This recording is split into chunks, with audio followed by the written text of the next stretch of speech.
Bonjour à tous. Donc, bienvenue à la Chambre d'agriculture de l'Aude. Je me présente, je suis Marie-Hélène Forest, la directrice générale de la Chambre. Nous sommes heureux de vous accueillir en ce lieu aujourd'hui pour cette journée d'échange sur la valorisation des agricoles des boues urbaines, donc sujet dont on entend peu parler et qui mérite donc qu'on échange tous ensemble, tous les partenaires donc, sont ici rassemblés. Je remercie beaucoup l'Agence de l'eau d'être venue nombreuse à cette journée, donc, ainsi que Madame Marsolier du ministère de la Transition écologique qui nous fait l'honneur d'être présent, et tous les autres partenaires que je ne citerai pas. Vous êtes nombreux à être présents aujourd'hui. Donc, je voulais excuser la présence de mon président Philippe Vergne qui est aujourd'hui sur Paris. Ce rendez-vous était prévu de longue date. Donc, il s'excuse, il aurait vraiment voulu participer.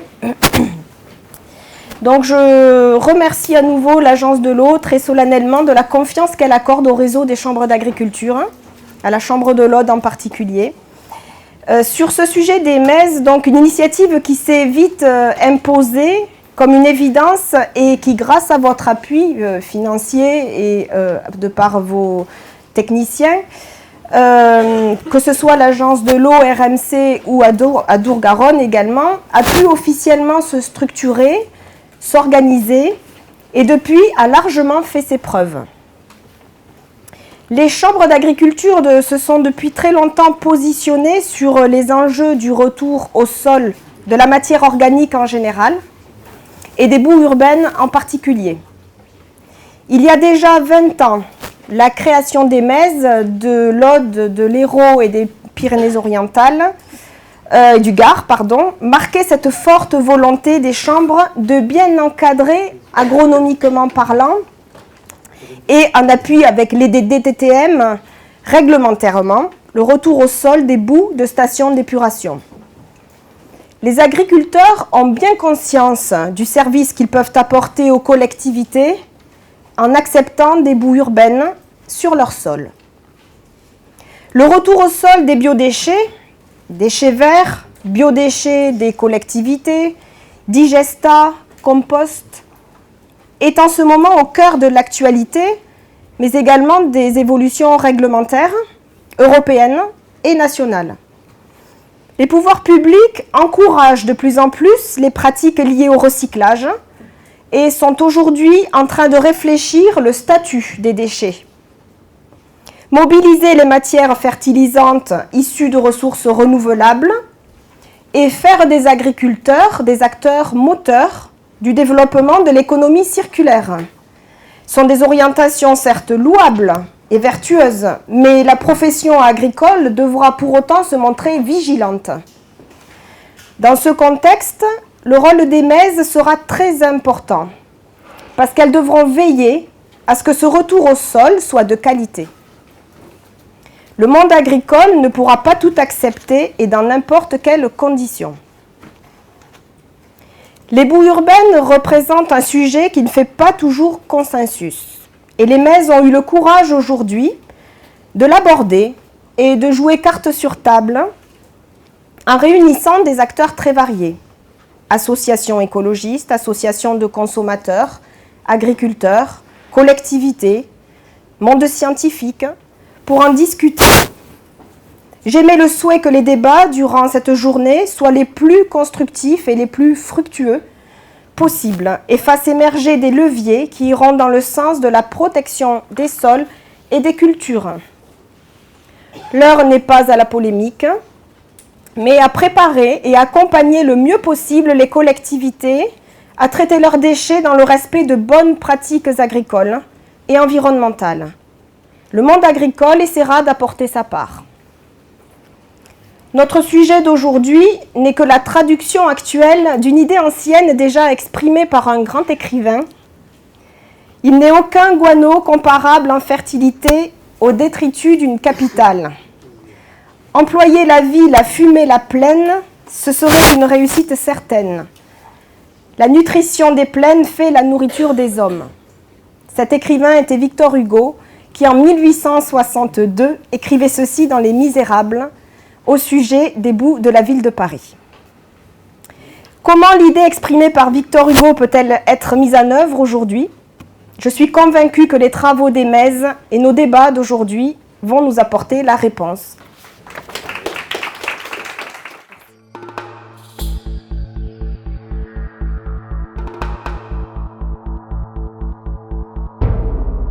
Donc oui, effectivement, je suis Alain Alma, directeur adjoint de la Chambre d'agriculture des Pyrénées-Orientales, mais je suis aussi en charge d'un service, de deux services, un service viticole et le service eau environnement. Et à ce titre, effectivement, nous suivons au niveau de la Chambre d'agriculture des PO particulièrement ce sujet.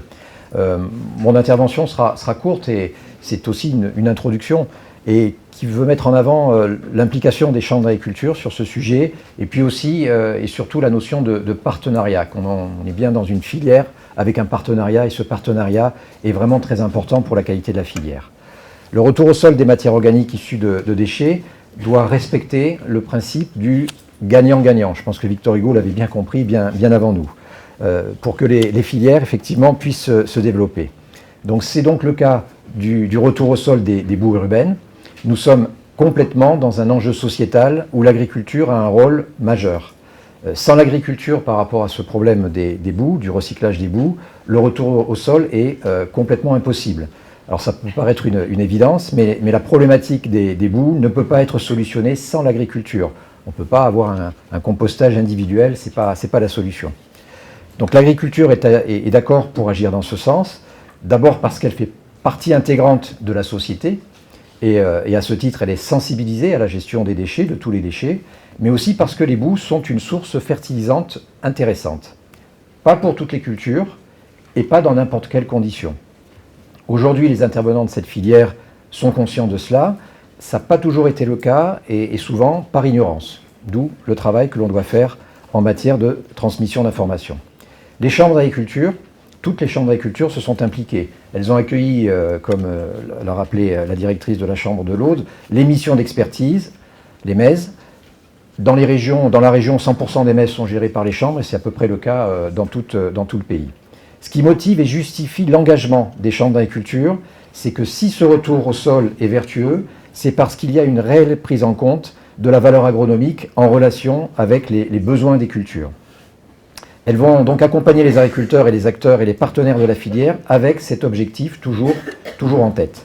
Toutes nos actions vont dans ce sens, que ce soit dans la mission d'expertise pour les MES ou que ce soit dans la mission d'animation également pour les MES. Les programmes d'action des MES sont d'ailleurs conduits par des agents qui sont avant tout des agronomes.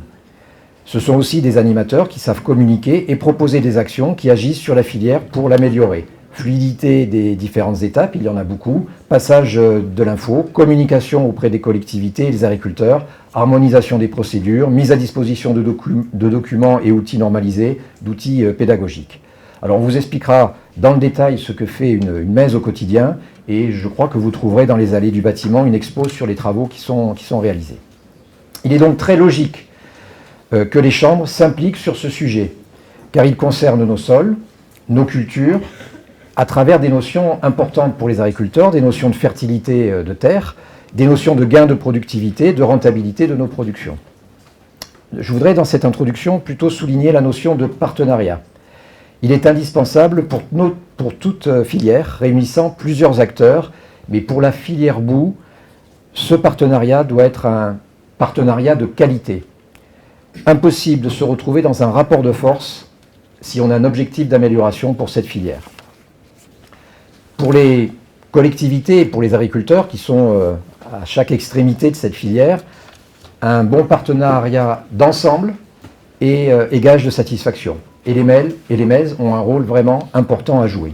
On l'a bien vu.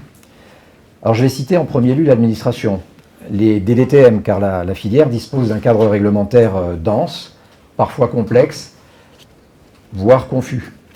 Il faut l'expliquer et puis l'appliquer avec l'intelligence de la situation, avec ou sans guillemets, on le dit souvent, mais c'est très important dans ce genre de filière. Et il faut avoir toujours en tête la pérennité de la filière et l'objectif de valorisation agricole. Les agences de l'eau, agences de l'État qui assurent en grande partie le financement des MES. Elles sont, au-delà de cet aspect, qui est important, c'est vrai, des acteurs très actifs. On le voit sur le terrain. Le retour au sol est privilégié dans leur stratégie boue, avec les épandages, effectivement, mais aussi le co-compostage. L'expertise des MES permet aux agences de vérifier que la dernière étape de ce retour au sol est conforme aux exigences communes. L'accompagnement dans les programmes d'animation de chaque département, et puis depuis 2015 du programme régional, on en parlera, accélère l'amélioration de la filière et va faciliter, pensons-nous, pour les agences de l'eau, l'atteinte des objectifs qu'elles se fixent en matière de valorisation des boues. Les agences sont sûrement autant satisfaites des implications de l'agriculture dans la valorisation des boues que nous le sommes de leur accompagnement. Certes, la baisse actée du taux d'intervention des agences pour les MES, conjuguée aussi aux tensions réglementaires dont nous reparlerons, peut fragiliser la filière. Il ne faut pas perdre de vue que l'agriculture fournit quand même un service à la société et tenir compte de ces éléments pour la suite. Les collectivités communes, collectivités également, communautés de communes, productrices de boue ou chargées de leur élimination, comme c'est le cas par exemple chez nous pour le Sidetum dans les Pyrénées-Orientales, sont au début de la chaîne. Elles sont impliquées et se préoccupent aussi des épandages, pas uniquement de la production de boue, car les parcelles sont bien situées quelque part. Aussi transmettre des informations sur la filière, communiquer, prévenir les nuisances en sécurisant les épandages, c'est quelque chose d'indispensable pour que tout se passe bien. Et d'ailleurs, la situation est assez paradoxale. Les citoyens réclament le recyclage, la valorisation des déchets, des filières dites d'économie circulaire des déchets, c'est un terme effectivement d'actualité, mais vont par ailleurs contester les plateformes, les épandages des agriculteurs pour nuisances potentielles.